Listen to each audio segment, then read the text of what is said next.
Greetings and welcome to the energy of Scorpio. Welcome to the channel. This is Ron from Tarot of the Twin Sun. Tarot of the Twin Sun is a functional division within the Order of the Twin Sun. I do welcome you to the channel and its contents. The 8th house is open. We'll go ahead and begin with a deck from 1890. Okay, it's a very old deck, and we'll go ahead and pull a 9-card spread with 2 clarifiers. And another card with the sort of karmatic resonance in terms of the energy of Scorpio and transformation, what is going on through 8th house leanings. Okay, the Great Mirror is a tool devised in order to see certain modes of karma that exist between you and a significant other, or the energy of Scorpio and a significant other. This significant other can be a person, place, or thing, or project. We'll go ahead and begin now.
This is the energy of Scorpio. The significant other is opposite, and the mirror between.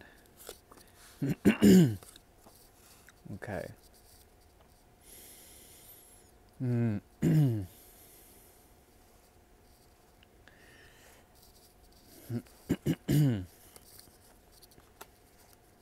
These are the bridges as well. The overall karma is revolving around the energy of Mal and Sur. Okay, the Femme Blanc is here. This is the Queen of Pentacles. There's something about the aspirations of Scorpio that revolves around externalizing certain things in order to bring out realities. These realities are hidden. Okay, they are not in plain sight, and there's something about them that it speaks of the path or the calling that resonates with the energy of Scorpio. Okay, when it comes to this, there is possibly a contribution to sort of making order out of nothing. If there are projects or societies that you are dealing with that revolves around resources or realities of drive and ambition, and these coming flat during the season of Taurus and Gemini, the 2nd and 3rd houses, the Mars energy that is sort of retrograded here, the sort of drive. There's an order in the disorder here, okay? A hidden truth that is going to be delivered to you through the energy of Gemini and the energy of Gemini season. There's an exploration of thoughts and a surrender of the mind in order to find some sort of disorder within the order, something that is, or the order within this, the disorder. There's something here about the 6 of Pentacles in reverse, okay? Okay. 6 of Pentacles in reverse, at least when it comes to karma, it speaks of choosing one reality over the other, but then one still substantiated and beckoning to come into fruition, okay? it's what's beneath the ground, what is beating, or what is the cost that is buried. Okay. Um, Now, when it comes to the situation of Scorpio and the significance of another, um, there is a very high-minded approach here with Mercury and the Sun, twin suns emerging out of the burning bush. Deliverance of sorts, Mercury very strongly indicated here. With the Two of Pentacles, and with this particular Two of Pentacles, Mercury merges with another in order to fuse different worlds, okay? And bring a sense of enlightenment, a sense of purity through this fusion, okay? A lot of alchemic inclinations here through the energy of fire is indicated, and it is to show some more of the method or the praxes that revolve around otherness, okay, and bringing that into coalition. There also is a fire here that divides two separate lands, as you can see, okay, which is interesting. Glass-like sort of perceptions, viewing things in terms of seeing through windows of opportunity are here, okay? And with the Two of Pentacles, the infinitum comes out, okay? That is the idea that there is a sort of nodal point within the flux of positive and negative, or the karma of things, okay? This nodal point is going to be significant, especially when it comes to the uniting of two different mindsets or two different realities that stem from dimensional sort of crossing, okay, or crossfire with two different minds, okay? Could be yours and someone else's, could be two different minds that you share with a twin in an alternate reality. There's something about this that speaks of deliverance to someone who is fixed in some sort of critique, okay? This could also speak of psychological trappings of the mind, protection. Also, an escapist element that needs to be cut out in some respect. But there we have it. There is a union in terms of the 5 and the 6 here, or the 6 and the 6 within the 56 and 76 here and here. Okay. What I'm seeing out of this is a need to essentially work out some patterns of the mind on one end with a high critical reflex on their end, okay? And in this, the mind is very much stimulated by this connection, consciously at least, and there's a type of dissension, okay? The card of Cancer and the Chariot emerging, okay? Golden chariots, the Ashvins riding forward. There's something about this that speaks of empowerment, okay, and fast movement from one place to another. The possibility of using two different ways of thinking, uniting those together in order to bridge some sort of gap, to move forward, okay? This speaks to me of an emotional understanding that is an intellectual capacity in order to mold something on a conscious level, something of a great potentiality, some sort of gateway into the triplicity of water here, okay, that is strong when two become one in order to move forward, the chariot of desire or the chariot of manifestation. So at least on a conscious level, a lot of mind activity is going on in order to situate the other, or to, on their end especially, reprimand or sort of hide from the other behind a facade of psychological imprisonment. Okay? Now, on the soul level, this is a very deep connection One that has to do with the idea of survivability, mortality. The death card is here, and this is the card of Scorpio. You find yourself within this connection in your highest self, okay? That is through the energy and the auspices of Mars, as well as of Pluto, the ruler of, excuse me, Scorpio and the 8th house. Now, there's something that needs to transform. What that is, I cannot discern. It is beyond the reading. But it also can point to something that the something about the power game that exists, at least on an unconscious level or subconscious level, between you and your significant other, person, place, or thing, or project.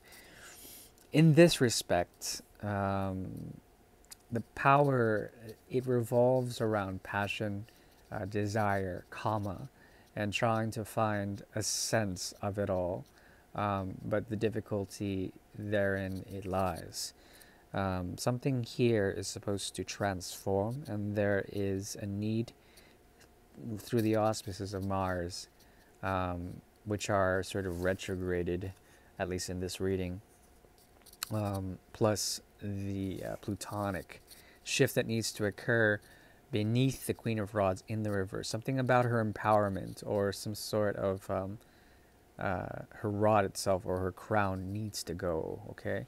This is the Bonne Femme, the Queen of Rods. Now what links the two cards together when it comes to this is some form of golden round, okay? The monad, the hidden sun, the sunset, or the sunrise, but also the Ace of Pentacles, okay? Fruition that comes through the energy of Gemini as well, of Leo, okay? And the 77 emerging out of it, okay?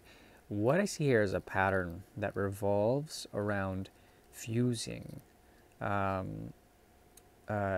very psychic sort of fusing between you and a significant other, that is trying to be cut out in some sort of way. This person has the 8 of Swords plus the 2 of Swords in the overall. The 10 of Swords emerges, okay? With that, there's a great deal of thinking and meandering of the mind that causes so much trepidation, as well as difficulty, pain, feelings or fears of betrayal, truth that comes at a cost, a major cost of the 9 of Swords, of fears, okay? It could be that they're on the threshold or on the gateway of truth. They've always known the truth, but then there's a psychological block behind them, okay? This is because the expectations are indeed great and perhaps corrosive in some sort of fashion. The 10 of Cups shows up in the horizon, okay? 10 of Cups versus the Ace of Pentacles. When it comes to a bridge, when it comes to the challenges, the expectations are quite great indeed.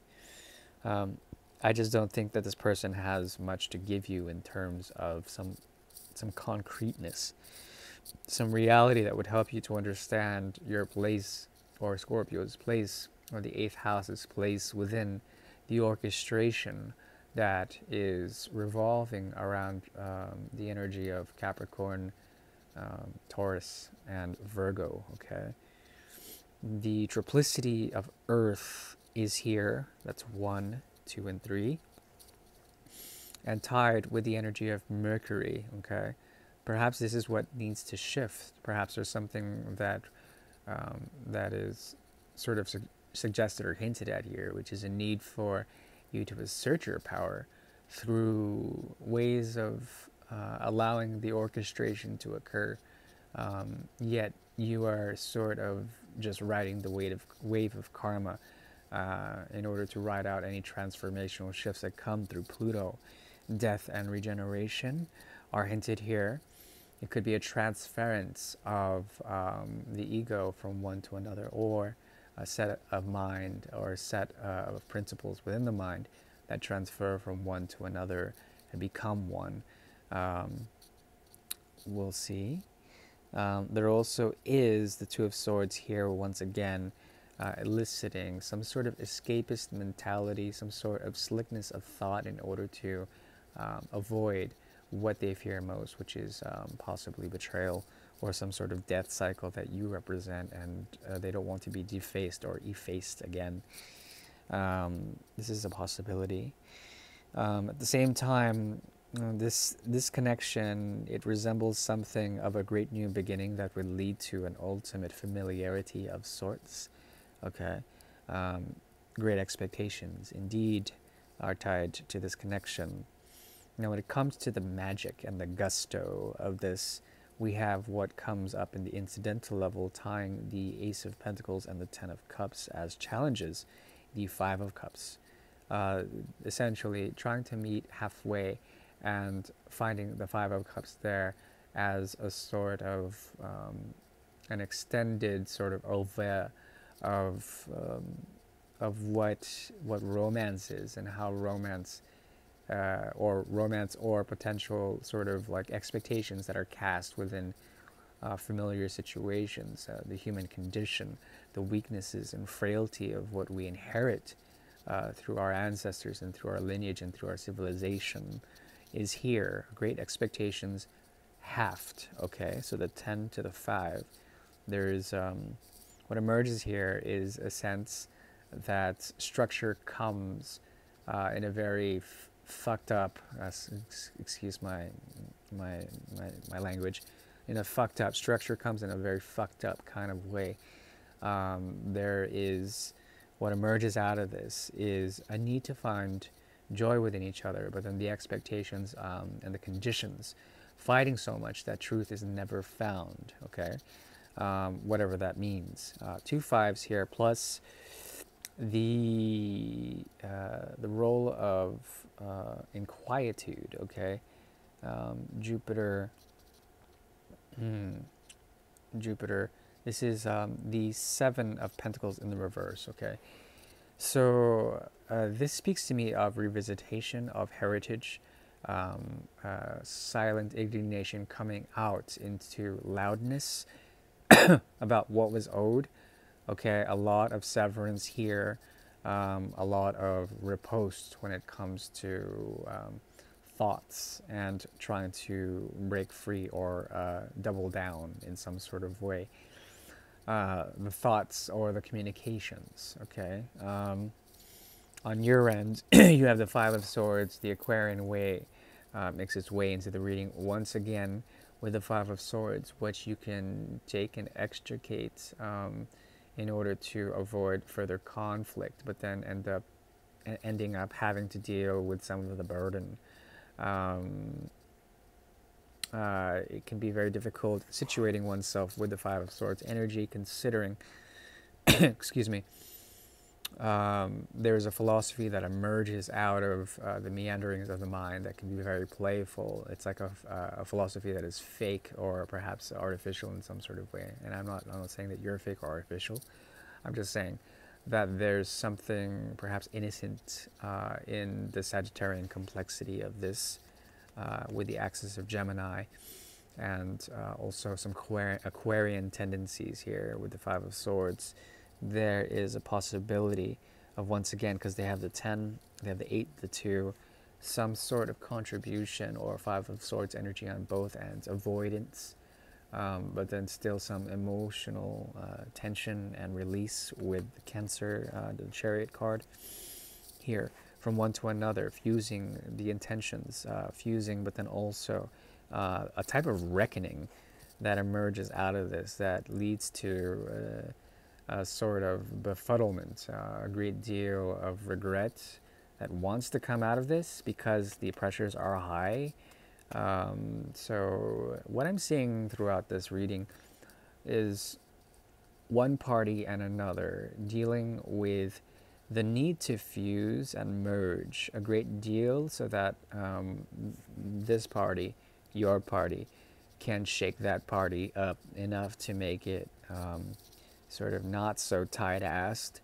And essentially what could emerge out of it is the shaking up of karma and the sort of disintegration of the stress points of any type of conditional human interaction between many different parties. Okay, this could be a friend, a colleague, person, place, or thing, a lover, possibly even a project.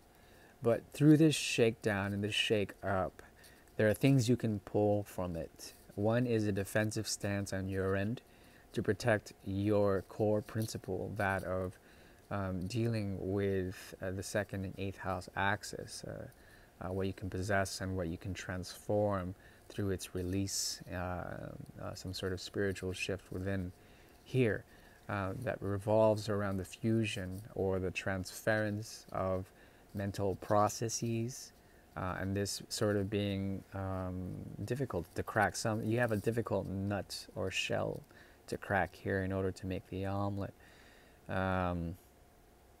Yeah, that's one nutty omelet. I could say more in terms of advice. There's a possibility that this connection revolves around the energy of the Six of Pentacles in the reverse, imbalance when it comes to the inebriative qualities of anything that is tied to potential dreams, potential leanings of desires. Okay, these desires being tied to conditions that are highly subjective and artistic in nature. Okay, creative as hell, but also intuitive.